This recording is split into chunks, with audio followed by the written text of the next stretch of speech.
प्रेम से बोलिए जय माता दी। प्यारे भक्तों, आज शनिवार के दिन आप सभी श्रवण करें शनिवार काली माता की व्रत कथा। हिंदू धर्म में माँ काली का प्रमुख स्थान है। काली का अर्थ है समय और काल। ऐसा माना जाता है कि इनकी उत्पत्ति समय और काल पापियों के नाश के लिए हुई थी। समय और काल से कोई भी नहीं बच सकता, ये सभी को निगल जाता है। माता पार्वती ने यह भयानक रूप पापियों के विनाश के लिए धारण किया था। माँ काली पापियों के लिए विनाश है और अपने भक्तों के लिए प्रेम से भरी हुई है। जो भी प्राणी सच्चे मन से माँ की भक्ति करता है और इस कथा को सुनता है, माँ उसे मनवांछित फल देती है। माँ की कथा एक समय दारुक नाम के पापी असुर ने ब्रह्मा जी की तपस्या करके उन्हें प्रसन्न कर लिया। ब्रह्मा जी से पाए वरदान के कारण दारुक अत्यंत बलशाली हो गया। वह देवताओं और ब्राह्मणों को परेशान करने लगा। वह उन पर अत्याचार करने लगा। धार्मिक अनुष्ठान यज्ञ बंद करवा दिए और स्वर्ग लोक को चला गया। सभी देवता विचलित होकर ब्रह्मा जी और विष्णु जी के पास सहायता मांगने के लिए गए। ब्रह्मा जी ने बताया कि दारुक का नाश सिर्फ स्त्री के हाथ से हो सकता है। सभी बड़े देवता भी उससे युद्ध में हार चुके थे। अंत में यह निश्चय किया गया कि दारुक का वध भगवान शिव की पत्नी माता पार्वती करेगी। भगवान शिव ने अपना तीसरा नेत्र खोलकर भयानक और प्रचंड महाकाली को जन्म दिया। उनका शरीर काले रंग का था और माँ काली के माथे पर तीसरा नेत्र और चंद्र रेखा थी। उनके हाथों में त्रिशूल और कई प्रकार के अस्त्र शस्त्र थे। महाकाली के प्रचंड रूप को देखकर सभी देवता थर थर कांपने लगे और वहां से भागने लगे। युद्ध में दारुक महाकाली से पराजित हुआ और इस तरह उस दुष्ट का अंत हुआ। महाकाली के भयानक रूप से चारों तरफ अग्नि की भयानक लपटें उत्पन्न हो गई। महाकाली के क्रोध को सिर्फ भगवान शिव ही रोक सकते थे, इसलिए उन्होंने एक बालक का अवतार लिया। भगवान शिव शमशान पहुंचे और वहां बालक के रूप में लेटकर रोने लगे। छोटे बालक को देखकर महाकाली का क्रोध शांत हो गया। उनके हृदय में ममता भावना जागृत हो गई। उन्होंने शिव रूपी उस छोटे बालक को उठा लिया और अपने स्तनों से दूध पिलाने लगी। इस प्रकार से शिव जी ने उनके क्रोध को पी लिया। इस प्रकार महाकाली का भयानक और प्रचंड क्रोध शांत हुआ। उसके बाद महाकाली मूर्छित हो गई। उन्हें होश में लाने के लिए भगवान शिव ने तांडव नृत्य किया। होश में आने पर वह पुनः माता पार्वती के रूप में आ चुकी थी। माता पार्वती भगवान शिव का नृत्य देखकर नृत्य करने लगी, जिसके कारण उन्हें योगिनी के नाम से भी पुकारा जाता है। और इसके अलावा महाकाली ने महिषासुर, चंडमुंड, रक्तबीज, शुभ निशुंभ जैसे राक्षसों का वध किया। 10 महाविद्याओं में से महाकाली प्रथम महाविद्या है। प्रेम से बोलिए महाकाली जी की जय। एक बार दैत्यों की शक्ति बहुत अधिक बढ़ गई। उन्होंने देवराज इंद्र का सिंहासन छीनकर सभी देवताओं को स्वर्ग से निकाल वहां अधिकार कर लिया। इन दैत्यों के राजा शुभ और निशुभ नामक 2 भाई थे।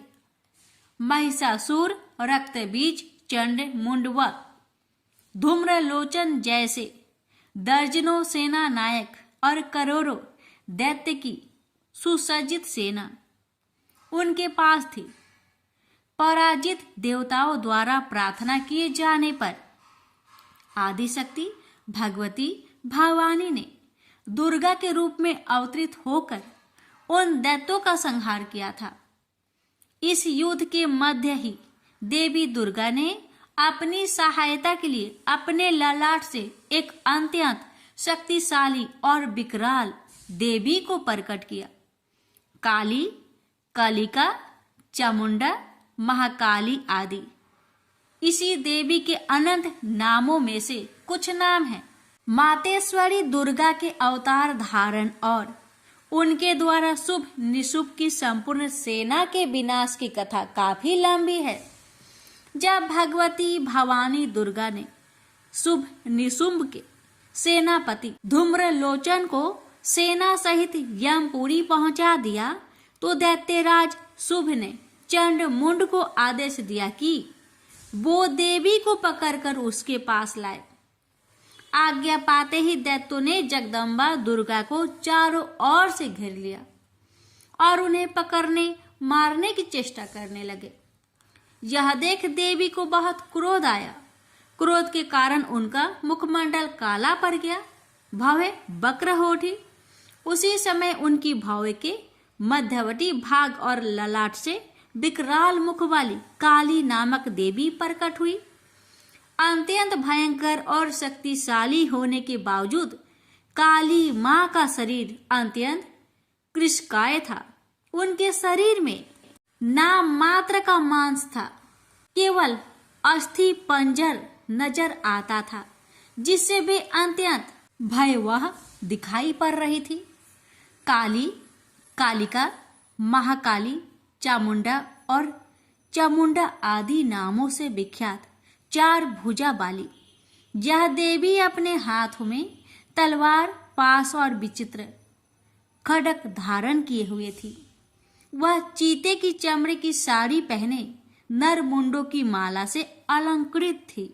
भवानी दुर्गा के मस्तक से प्रकट होने के बावजूद काली मां का स्वरूप अत्यंत विकराल था।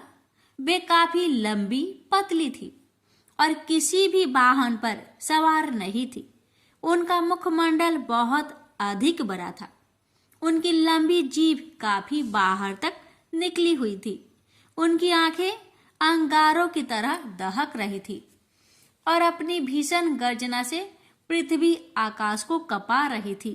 अपनी घोर गर्जना से सभी दिशाओं को गुजाते हुए मातेश्वरी काली बड़े वेग से दैत्यों की सेना पर टूट पड़ी और उनका भक्षण करने लगी। वे पार्श रक्षकों, अंकुशधारी, महावतों, योद्धाओं तथा अनेक हाथियों को एक ही हाथ में पकड़कर अपने मुख का ग्रास बना रही थी। किसी को बालों से पकड़ लेती, किसी का गला दबोच लेती, किसी को पैरों से कुचल डालती और किसी को छाती के धक्के से गिराकर मार देती। वे असुरों के फेंके हुए बड़े बड़े अस्त्र शस्त्र मुंह से पकड़ लेती और रोष में भरकर उनको दांतों से चकनाचूर कर डालती। काली द्वारा अनेक दैत्य तलवार के घाट उतर गए, अनेक खटवांग से पीटे गए और कितने ही असुर दांतों के अग्रभाग से कुचले जाकर मृत्यु को प्राप्त हुए। इस प्रकार देवी ने असुरों की उस समस्त सेना को क्षण भर में ही धराशायी कर दिया। अपनी सेना का विनाश होते देख चंड काली देवी की ओर दौड़ा। महादैत्य मुंड ने भी अत्यंत भयंकर बाणों की बौछार तथा हजारों चक्र एवं अन्य शस्त्रों से भयानक नेत्रों वाली देवी को आवृत कर दिया। वे चक्र देवी के मुख में समाते हुए ऐसे जान पड़ रहे थे मानो सूर्य के बहुतेरे मंडल बादलों के उदर में प्रवेश कर रहे हो। मातेश्वरी काली दैत्य सेनापति मुंड द्वारा चलाए गए अस्त्र शस्त्रों का भक्षण करते और अनेक राक्षसों को अपने शस्त्रों में समाप्त करते हुए विकट अट्टहास करती जा रही थी। इसी समय भगवती काली ने दूसरे दैत्य सेनापति चंड को अपनी ओर आते देखा। क्रोध में भरकर काली माई ने चंड पर आक्रमण कर दिया। एक हाथ से उसके केस पकड़कर दूसरे हाथ से उसकी गर्दन काट उसे यमलोक पहुंचा दिया। अपने भाई चंड को देवी के हाथों मरता देख मुंड अनेक भयावह दैत्यों के साथ मातेश्वरी काली की ओर दौड़ पड़ा। तब देवी ने रोष में उसे तलवार से मारकर धरती पर सुला दिया। महापराक्रमी चंड और मुंड के मरते ही शेष सेना आतंकित होकर भाग गई। उसी समय काली ने चंड और मुंड के मस्तक हाथ में लेकर जगदम्बा दुर्गा के पास जाकर प्रचंड अट्टहास करते हुए कहा, देवी, मैं चंड मुंड नामक इन दो भयानक असुरों के मस्तक आपको भेंट करने के लिए लाई हूं। इस पर कल्याणमयी दुर्गा ने काली से मधुर वाणी में कहा, देवी, तुम चंड और मुंड को मारकर मेरे पास आई हो, इसलिए संसार में तुम्हारा एक नाम चामुंडा भी होगा। मातेश्वरी काली द्वारा चंड मुंड और अनेक सैनिकों के मारे जाने पर दैत्यराज शुंभ स्वयं अपने सभी सेनापतियों सहित युद्ध के लिए वहां आ गया। कई करोड़ असुर सैनिक उनके साथ थे। उस समय सभी मात्र शक्तियां भी देवी की सहायता के लिए युद्ध क्षेत्र में आ गई। दोनों ओर से भीषण अस्त्र शस्त्र चलने लगे। इस समय मातेश्वरी काली सभी मात्र शक्तियों से आगे रहकर रणभूमि में विचरने लगी। अपने खटवांग, त्रिशूल एवं अन्य अस्त्र शस्त्रों से वे असंख्य दैत्यों को काल के गाल में पहुंचा रही थी। यद्यपि सभी मात्र शक्तियां मातेश्वरी दुर्गा एवं उनका सिंह अनेक दैत्यों को समाप्त कर रहे थे, परंतु मातेश्वरी काली साक्षात रण चंडी बनकर दैत्यों को गाजर मूली की तरह काट रही थी। मातेश्वरी काली इस समय इतने क्रोध में भरी हुई थी कि वे दैत्यों को अस्त्र शस्त्रों से मारने के साथ ही उनका भक्षण भी करती जा रही थी। अत्यंत भयंकर और विकराल रूप था इस समय मातेश्वरी काली का। अनेक राक्षस तो आपके इस रूप को देखकर तथा उनके द्वारा लगाए जा रहे अट्टहासों की भीषण आवाज सुनकर ही यमलोक सिधार गए। मातेश्वरी काली का अवतरण मात्र इन दैत्यों को मारने के लिए ही नहीं हुआ था, उनका इससे भी अधिक महान कार्य था। दैत्य सेनापति रक्त बीज के वध में भगवती दुर्गा की सहायता करना। उस प्रचंड दैत्य रक्त बीज को एक अद्भुत वरदान प्राप्त था। जहां भी उसके रक्त की एक बूंद गिरती थी, वहीं तत्काल उतना ही शक्तिशाली एक असुर उत्पन्न हो जाता था। मातेश्वरी काली, भगवती दुर्गा और अन्य मात्र शक्तियों के हाथों दैत्यों को मरते एवं घायल होते देख महादैत्य रक्त बीज ने मातेश्वरी पर हमला कर दिया। वह अपनी गदा से सभी मात्र शक्तियों पर एक साथ प्रहार करने लगा। जब मात्र शक्तियों ने उस पर प्रहार किए तो उसके शरीर का रक्त जहां जहां गिरता वहां वहां उसके समान ही एक अन्य बलशाली दैत्य पैदा हो जाता। इस प्रकार वहां असंख्य दैत्य उत्पन्न हो गए जो रक्त बीज के समान ही बलशाली, भीषण और युद्ध कला में निपुण थे। इस समस्या का एकमात्र समाधान यही था कि रक्त बीज के अंग प्रत्यंग तो काटे जाए, परंतु उसके शरीर से निकलने वाले रक्त की एक बूंद भी भूमि पर न गिरने दी जाए। इस प्रयोजन की पूर्ति के लिए भगवती भवानी दुर्गा ने काली को चामुंडा नाम से संबोधित करते हुए कहा, चामुंडे, तुम अपने मुख को अधिक विस्तृत करो तथा मेरे शस्त्र पात से गिरने वाले रक्त बिंदु एवं उनसे उत्पन्न होने वाले महादैत्य को अपने इस भयानक मुख से खा जाओ। इस प्रकार रक्त से उत्पन्न होने वाले महादैत्यों का भक्षण करती हुई तुम रण में विचरती रहो। ऐसा करने से उस दैत्य का सारा रक्त खत्म हो जाने पर वह स्वयं भी नष्ट हो जाएगा। जब तुम उन भयंकर दैत्यों को खा जाओगी तो दूसरे दैत्य नहीं उत्पन्न हो सकते। मातेश्वरी दुर्गा की यह बात सुनकर भगवती काली ने अपना आकार बहुत बड़ा कर लिया। इस प्रकार उन्होंने रक्त बीज के, रुधिर के पान और दैत्यों के भक्षण हेतु महाकाली का विकराल रूप धारण कर लिया। भगवती दुर्गा जो इस समय क्रोध के आवेग में रणचंडी अर्थात देवी चंडिका बनी हुई थी, अपने भीषण शूल से उस महादैत्य रक्त बीज पर प्रहार किया। फलस्वरूप उसके शरीर से रक्त की धार बहने लगी, जिसे तत्काल ही मातेश्वरी काली ने अपनी लपलपाती जिह्वा द्वारा उदर स्वस्थ कर लिया। भगवती भवानी ने रक्त बीज पर प्रहार जारी रखी। उसके शरीर में स्थान से रक्त की धारा बहने लगी। रक्त बीज महाबलशाली और भयंकर दैत्य था, अतः उसके शरीर से बहुत अधिक रक्त बह रहा था।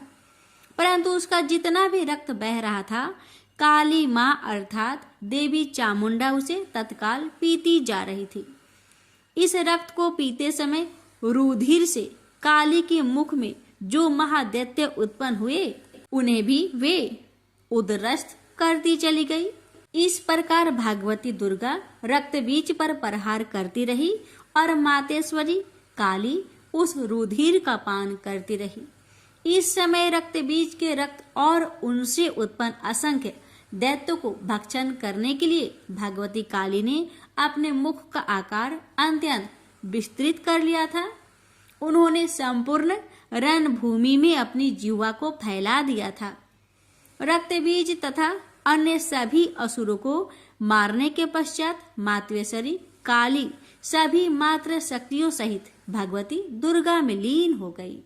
शास्त्रों में मातेश्वरी काली के इस स्वरूप को चामुंडा कहा गया है, जबकि जन सामान्य उन्हें मातेश्वरी काली, काली माई अथवा महाकाली ही कहता है। माँ काली के अधिकांश आराधक, उपासक और तंत्र साधक मातेश्वरी के इस रूप की पूजा, आराधना और उपासना करते हैं। वैसे भगवती काली का यह रुद्र रूप दुष्टों और असुरों के लिए ही विकराल है, भक्तों के लिए तो आप दया का सागर है। वे कल भी ममतामयी मातेश्वरी थी, आज भी है और जब तक यह सृष्टि है तब तक रहेगी। प्रेम से बोलिए माँ काली की जय। हे माँ, आपकी कथा कहने वाले, सुनने वाले, हुक्कार भरने वाले सभी भक्तों पर अपनी कृपा सदा सर्वदा बनाए रखना। प्रेम से बोलिए काली मैया की जय। अब सुनिए काली मैया की आरती। अम्बे तू है जगदम्बे काली, जय दुर्गे खप्पर बाली, तेरे ही गुण गाए भारती। ओ मैया हम सब उतारे तेरी आरती, तेरे भक्त जनों पर भीड़ पड़ी है भारी माँ, दानव दल पर टूट पड़ो माँ करके सिंह सवारी। 100 सिंहों से बलशाली, अष्टभुजाओ भाली, दुष्टों को पल में संहारती। ओ मैया हम सब उतारे तेरी आरती। अम्बे तू है जगदम्बे काली, जय दुर्गे खप्पर बाली, तेरे ही गुण गाए भारती। ओ मैया हम सब उतारे तेरी आरती। माँ बेटी का है इस जग में बड़ा ही निर्मल नाता, पूत कपूत सुने है परे, ना माता सुनी कुमाता। सब पे करुणा दर्शाने वाली, अमृत बरसाने वाली, दुखियों के दुख रेने वारती। ओ मैया हम सब उतारे तेरी आरती। अम्बे तू है जगदम्बे काली, जय दुर्गे खप्पर वाली, तेरे ही गुण गाए भारती। ओ मैया हम सब उतारे तेरी आरती। नहीं मांगते धन और दौलत, ना चांदी ना सोना, हम तो मांगे माँ तेरी मन में एक छोटा सा कोना। सबकी बिगड़ी बनाने वाली, लाजे बचाने वाली, सतियों के सत्य को संवारती। ओ मैया हम सब उतारे तेरी आरती। अम्बे तू है जगदम्बे काली, जय दुर्गे खप्पर वाली, तेरे ही गुण गाए भारती। ओ मैया हम सब उतारे तेरी आरती। चरण शरण में खरे तुम्हारी ले पूजा की थाली, वरद हस्ते सर पर रख दो माँ संकट हरने वाली।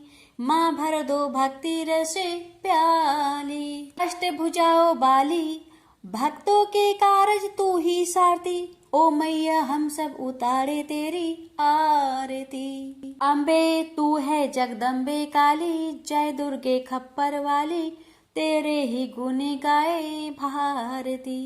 ओ मैया हम सब उतारे तेरी आरती। प्रेम से बोलिए काली मैया की जय।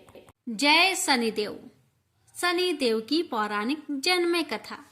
भगवान शनिदेव की जन्म कथा हमें पुराणों में अलग अलग वर्णन के साथ मिलती है।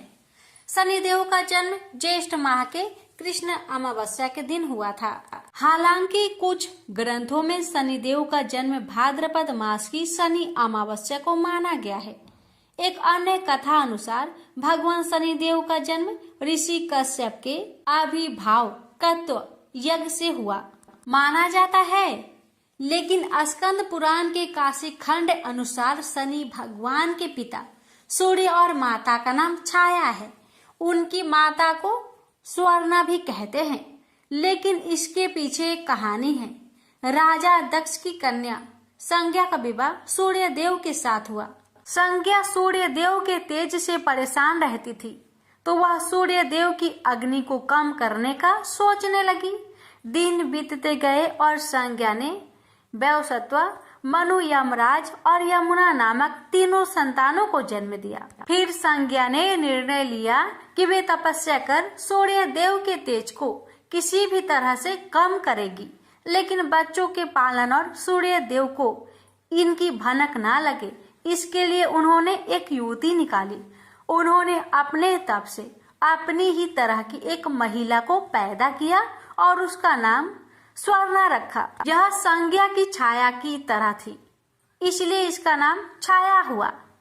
संज्ञा ने छाया से कहा कि अब से मेरे बच्चों को सूर्य देव की जिम्मेदारी तुम्हारी रहेगी, लेकिन यह राज सिर्फ मेरे और तुम्हारे बीच ही बना रहना चाहिए। यह कहकर संज्ञा वहां से चलकर पिता के घर पहुंची तो पिता ने कहा कि ये तुमने अच्छा नहीं किया, तुम पुनः अपने पति के पास जाओ। जब पिता ने शरण नहीं दी तो संज्ञा वन में चली गई और घोड़ी का रूप धारण करके तपस्या में लीन हो गई। उधर सूर्य देव को जरा भी आभास नहीं हुआ कि उनके साथ रहने वाली संज्ञा नहीं स्वर्णा है। स्वर्णा अपने नारी धर्म का पालन करती रही और छाया रूप होने के कारण उन्हें सूर्य देव के तेज से कोई परेशानी नहीं हुई। सूर्य देव और स्वर्णा के संयोग से भी मनु, शनिदेव और भद्रा 3 संतानें जन्म लिया। कहते हैं कि जब शनिदेव छाया के गर्भ में थे तो छाया ने भगवान शिव का कठोर तपस्या की थी। भूख, प्यास, धूप, गर्मी सहने के कारण उसका प्रभाव छाया के गर्भ में पल रही संतान यानी शनिदेव पर भी पड़ा। फिर जब शनिदेव का जन्म हुआ तो उनका रंग काला निकला। यह रंग देखकर सूर्य को लगा कि यह तो मेरा पुत्र नहीं हो सकता। उन्होंने छाया पर संदेह करते हुए उन्हें अपमानित किया। माँ के तप की शक्ति शनिदेव में भी आ गई।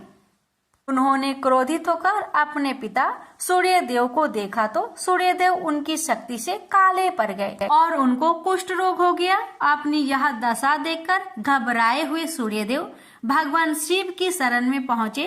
तब भगवान शिव ने सूर्य देव को अपनी गलती का एहसास करवाया। सूर्य देव को अपने किए का पश्चाताप हुआ। उन्होंने क्षमा मांगी। तब कहीं उन्हें फिर से अपना असली रूप वापस मिला। लेकिन इस घटना के चलते पिता और पुत्र का संबंध हमेशा के लिए खराब हो गया। प्रेम से बोलिए जय शनिदेव। सूर्य नारायण की जय। अब श्रवण करें शनिवार शनि भगवान की व्रत कथा व विधि। शनिवार का व्रत करने के लिए इस दिन सुबह उठकर स्नान कर ले। कोशिश करें स्नान से पहले कुएं के जल या नदी के जल से करें। सुबह पीपल के वृक्ष पर जल चढ़ाए, मंदिर में शनिदेव की लोहे की मूर्ति को पंचामृत से स्नान कराए, शनिदेव को काले तिल, फूल, धूप, एक काले रंग का वस्त्र और तेल अवश्य चढ़ाए। इसके बाद शनिदेव के मंत्रों का उच्चारण जरूर करे। अंत में पीपल के पेड़ की 7 बार परिक्रमा अवश्य करे। शनि भगवान की पूजा के बाद किसी गरीब को भोजन कराए और दक्षिणा देकर विदा करे। शाम के समय व्रत का पारण करे। शनिवार व्रत का पारण काली उड़द की दाल और खिचड़ी से करनी चाहिए। इसी तरह ये व्रत 7 शनिवार तक करे। इसी तरह से आप कुल 7 शनिवार तक शनि देव की आराधना करें। 7 शनिवार व्रत रखे और पूजा अर्चना करे। शनि देव आपके सभी दुख हर लेंगे। शनि देव को प्रसन्न करने के लिए लोग शनि देव की उपासना करते हैं और पूरे विधि विधान से पूजा पाठ करते हैं। शनि दोष से मुक्ति पाने के लिए शनिवार का व्रत करना बेहद लाभकारी माना गया है। माना गया है कि शनिवार का व्रत रखने से शनि की 7.5 और ढैयों के कष्टों से मुक्ति मिलती है। इसलिए प्यारे भक्तगणों, अगर आप शनिवार का व्रत करते हैं तो कथा को अनिवार्य रूप से पूरा अवश्य सुनेगा। आप पर शनि महाराज की कृपा अवश्य होगी। प्रेम से बोलिए शनि महाराज की जय। हे शनि महाराज, मैं आपकी व्रत कथा को आपके भक्तों को सुना रही हूँ। अगर हमसे कोई गलती हो हमें क्षमा करना और अपनी सभी भक्तों की सभी मनोकामना को पूर्ण करना।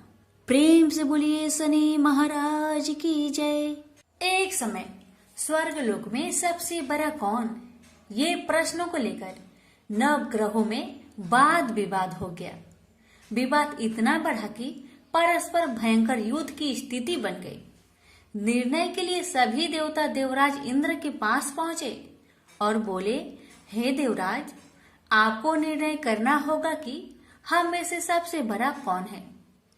देवताओं का प्रश्न सुनकर देवराज इंद्र उलझन में पड़ गए। इंद्र बोले, मैं इस प्रश्न का उत्तर देने में असमर्थ हूँ। हम सभी पृथ्वी लोक में उज्जैनी नगरी में राजा विक्रमादित्य के पास चलते हैं। देवराज इंद्र सहित सभी ग्रह यानी कि सभी देवता उज्जैनी नगरी पहुँचे। महल में पहुंचकर जब देवताओं ने उनसे अपना प्रश्न पूछा तो राजा विक्रमादित्य भी कुछ देर के लिए परेशान हो उठे, क्योंकि सभी देवता अपनी अपनी शक्तियों के कारण महान थे। किसी को भी छोटा बताना या बड़ा कह देना उनके क्रोध के प्रकोप से भयंकर हानि पहुंच सकती थी। अचानक राजा विक्रमादित्य को एक उपाय सूझा और उन्होंने विभिन्न धातुओं जैसे स्वर्ण, रजत, कांसा, ताम्र, शीशा, रांगा, जस्ता, अब्रक व लोहे के 9 आसन बनवाए। धातुओं के गुण के अनुसार सभी आसनों को एक दूसरे के पीछे रखकर उन्होंने देवताओं को अपने अपने सिंहासन पर बैठने को कहा। देवताओं के बैठने के बाद राजा विक्रमादित्य ने कहा, आपका निर्णय तो स्वयं हो गया।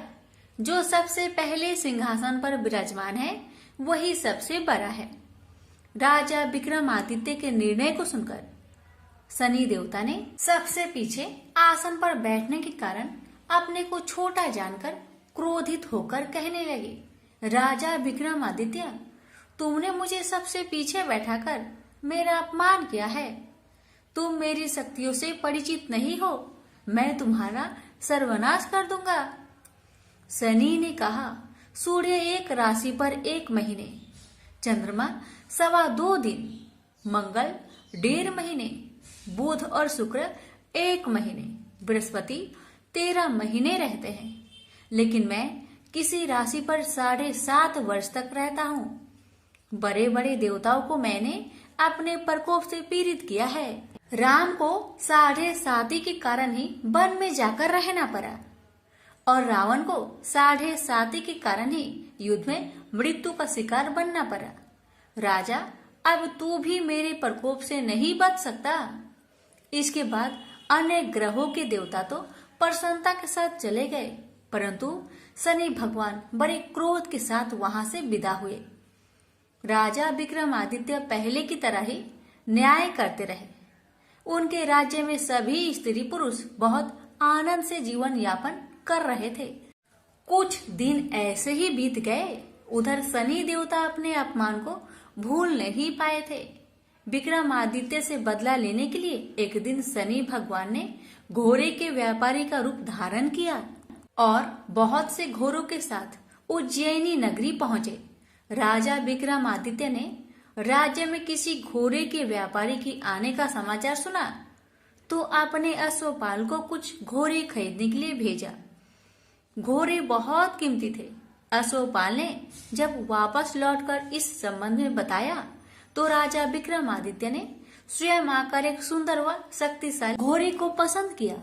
घोड़े की चाल देखने के लिए राजा उस घोड़े पर सवार हुए तो वह घोड़ा बिजली की गति से दौड़ पड़ा।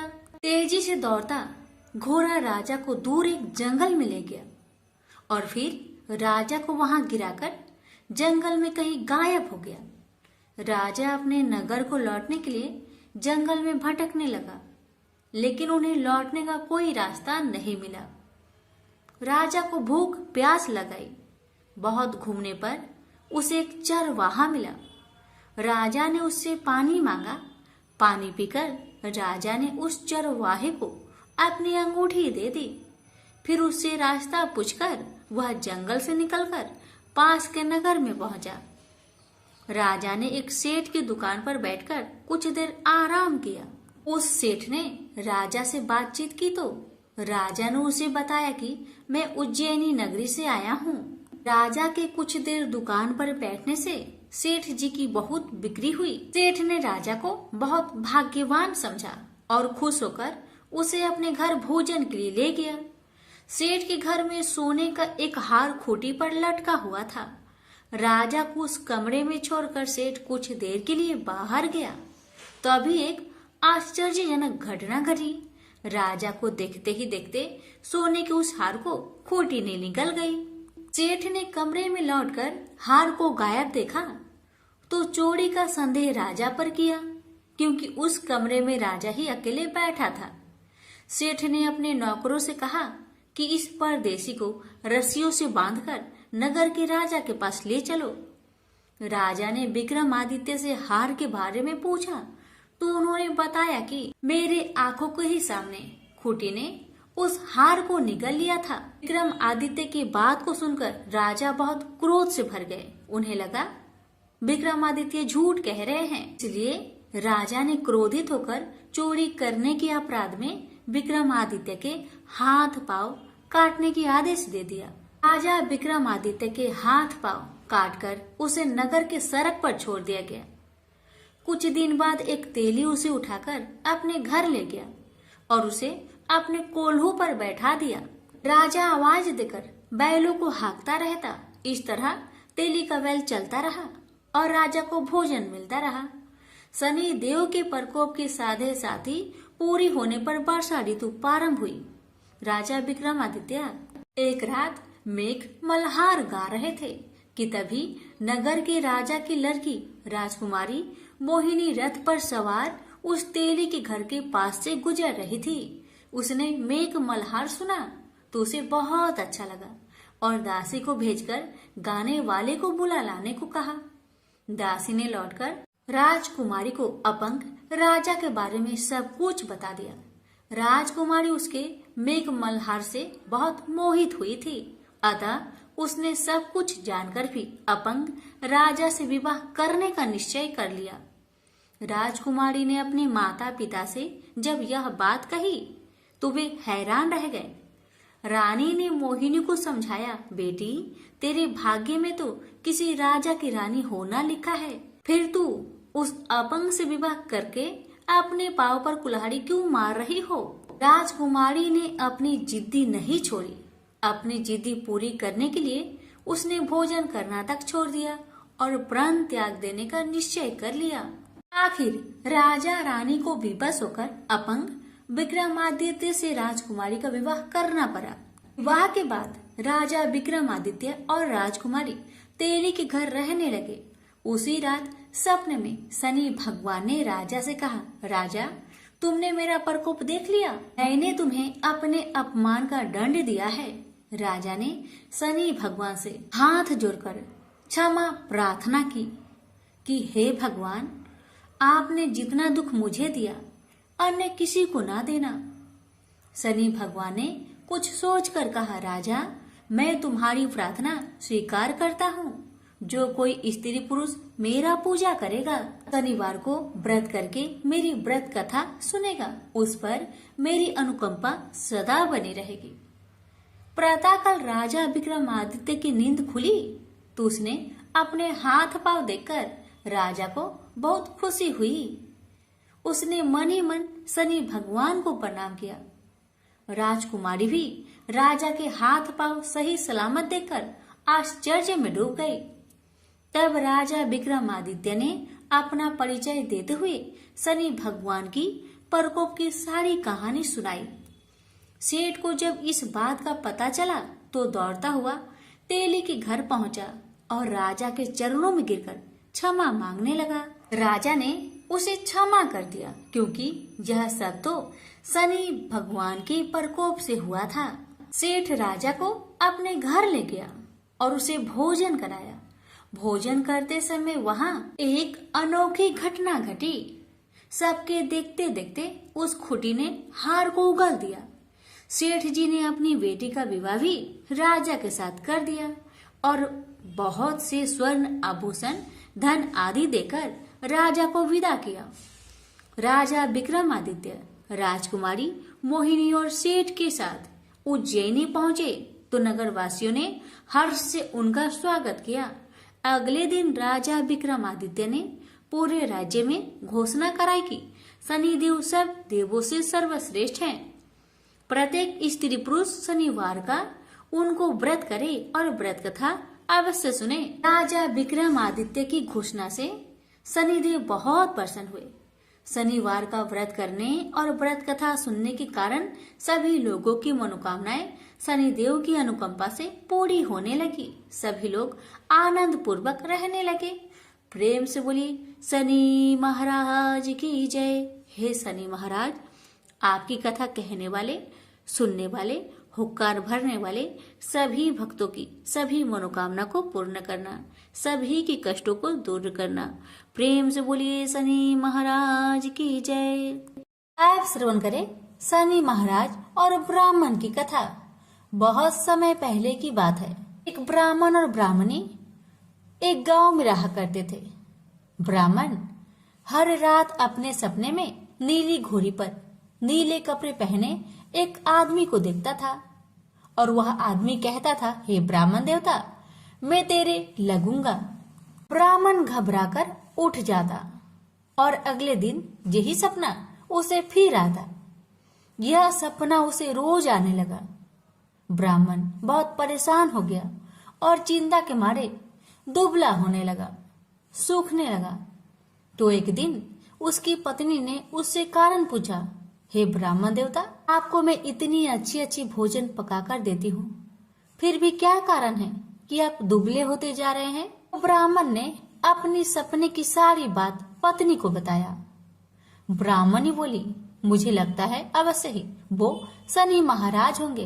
अब की बार जब वो आपको दिखे तो आप कह देना, लग जाओ, पर 1.25 पहर से ज्यादा मत लगना। उस दिन फिर सपना आने पर ब्राह्मण ने कहा, लग जाओ, पर कितने समय के लिए लगोगे? शनि जी बोले, 7.5 वर्ष का लगूंगा। ब्राह्मण ने कहा, क्षमा करे शनि भगवान, इतना भारी तो मुझसे झेला नहीं जाएगा। तब शनि भगवान बोले, तो 5 वर्ष का लग जाता हूँ। ब्राह्मण ने मना किया तो शनि जी कहने लगे, 1.25 पहर का तो लगूंगा ही, इतना तो कोढ़ी कलंकी भिखारी के भी लग जाता हूँ। तब ब्राह्मण ने कहा, ठीक है। ब्राह्मण को 1.25 पहर की शनि की दशा लग गई। ब्राह्मण ने दीन से जाकर ब्राह्मणी से कहा, मेरे 1.25 पहर शनि की दशा लग गई है, इसलिए मैं जंगल में जाकर यह समय वहीं पर बिताऊंगा। मेरे लिए खाने पीने का सामान एक पोटली में बांध दो, और हाँ, मेरे जाने के पीछे तुम किसी से झगड़ा मत करना। इस बात का खास ध्यान रखना, ज्यादातर घर में ही रहना और बच्चों का ध्यान रखना। इस 1.25 पहर के समय में कोई भी गाली दे तो चुपचाप सुन लेना, बहस मत करना। यह समझाकर ब्राह्मण जंगल में चले गए। जंगल में ब्राह्मण एक पीपल के पेड़ के नीचे बैठ गए और हनुमान जी का पाठ करने लगे। एक पहर बीत गया। ब्राह्मण ने सोचा बाकी बचा समय रास्ते में बीत जाएगी, इसलिए वहां से चल दिया। रास्ते में एक बाड़ी में मतीरे लगे थे। माली से एक मतीरा खरीदा, पोटली में बांधा और आगे को बढ़ा। आगे एक आदमी मिला जो असल में कोई और नहीं, भगवान शनि महाराज थे। ब्राह्मण से पूछा कि पोतली में क्या है? तब उसने कहा मतीरा है। तब शनि भगवान बोले दिखाओ। ब्राह्मण ने पोटली खोली, उसमें वह मतीरा राजकुमार का कटा हुआ खून से लथपथ सिर दिखाई दिया।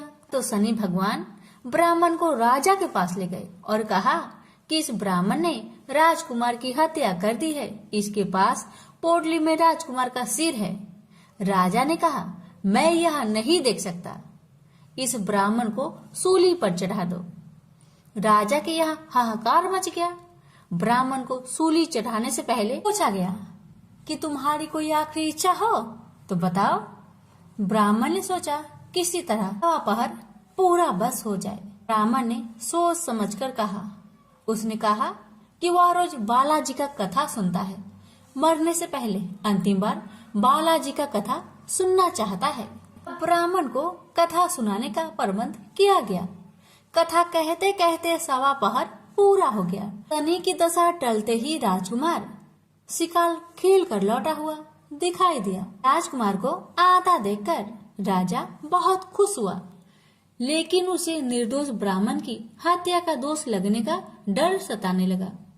उसने तुरंत घोड़सवार सैनिकों को ब्राह्मण को आदर सहित ले आने के लिए भेजा। ब्राह्मण राज दरबार में आया तो राजा ने क्षमा मांगी और पोटली दिखाने के लिए कहा। तो पोटली खोली तो उसमें मतीरा था।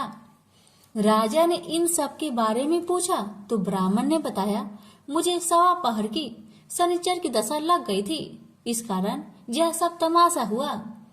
राजा ने पूछा यह दशा कैसे टलती है?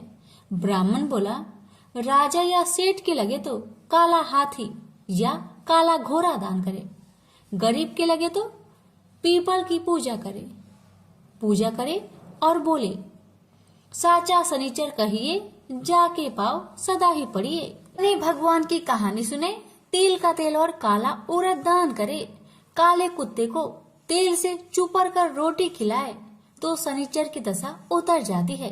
राजा ने उसे मतीरा वापस दे दिया। घर आकर ब्राह्मण ने मतीरा काटा तो उसमें बीज की जगह हीरे मोती निकले। ब्राह्मणी ने पूछा यह कहाँ से लाए हैं? आप तो कह रहे थे कि शनिचर की दशा लगी है। ब्राह्मण ने कहा जब दशा लगी थी तो यह मतीरा राजकुमार का सिर बन गया था। जब शनि की दशा उतरी तो शनि भगवान निहाल कर गए। हे शनि देवता, जैसे ब्राह्मण के शनि की दशा लगी वैसे किसी का ना लगना। बोलिए प्रेम से शनि महाराज की जय।